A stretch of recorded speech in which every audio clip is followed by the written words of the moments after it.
இன்றைக்கி lunch box ரெசிப்பியில் ரொம்ப tasty and க்ரன்ச்சியான கேப்சிகம் ரைஸ் எப்படி செய்யணும்னு பார்க்கலாமா? அதுக்கு ஃபஸ்ட்டு ஒரு கடாயில் 1.5 டேபிள் ஸ்பூன் அளவுக்கு கடலை, 1.5 டேபிள் ஸ்பூன் போட்டு கடலை, இதோட 1/2 டீஸ்பூன் ஜீரகம், 1/2 டீஸ்பூன் மிளகு, 4 பல் பூண்டு, 1/2 டேபிள் ஸ்பூன் மிளகாத்தூள், 1/2 டேபிள் ஸ்பூன் மல்லித்தூள், இதோட 2 டேபிள் ஸ்பூன் அளவுக்கு துருவன தேங்காயம் சேர்த்து நல்லா கோல்டன் ப்ரௌன் ஆகிற வரை நல்லா ஃப்ரை பண்ணி அரைச்சி தனியாக எடுத்து வச்சுக்கோங்க. அப்புறமா ஒரு கடாயில் எண்ணெய் ஊற்றிட்டு கடுகு போட்டு தாளிச்சிட்டு ஒரு பெரிய வெங்காயத்தை நல்லா கட் பண்ணி சேர்த்துக்கோங்க. இதோட கொஞ்சம் கருவேப்பிலை சேர்த்து நல்லா வதக்கி விட்டுருங்க. வெங்காயம் லைட்டாக வதங்கினதுக்கப்புறம் நான் கட் பண்ண கேப்சிகமும் சேர்த்து நல்லா கலந்து விட்டுருங்க.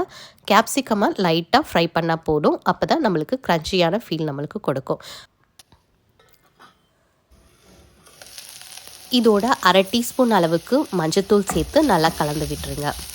நல்லா கலந்ததுக்கப்புறம் வடித்து ஆற வச்ச சாதம், நம்ம அரைச்சி வச்ச பவுட்ரை 2 டேபிள் ஸ்பூன் சேர்த்துக்கோங்க. தேவையான அளவு உப்பு போட்டுட்டு நல்லா கலந்து விட்டுருங்க.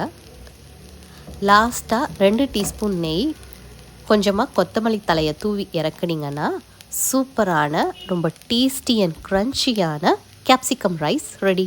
கண்டிப்பாக லஞ்ச் பாக்ஸ் ரெசிப்பியில் இந்த கேப்சிகம் ரைஸையும் ட்ரை பண்ணி பாருங்கள். தேங்க்யூ ஃபார் வாட்சிங்.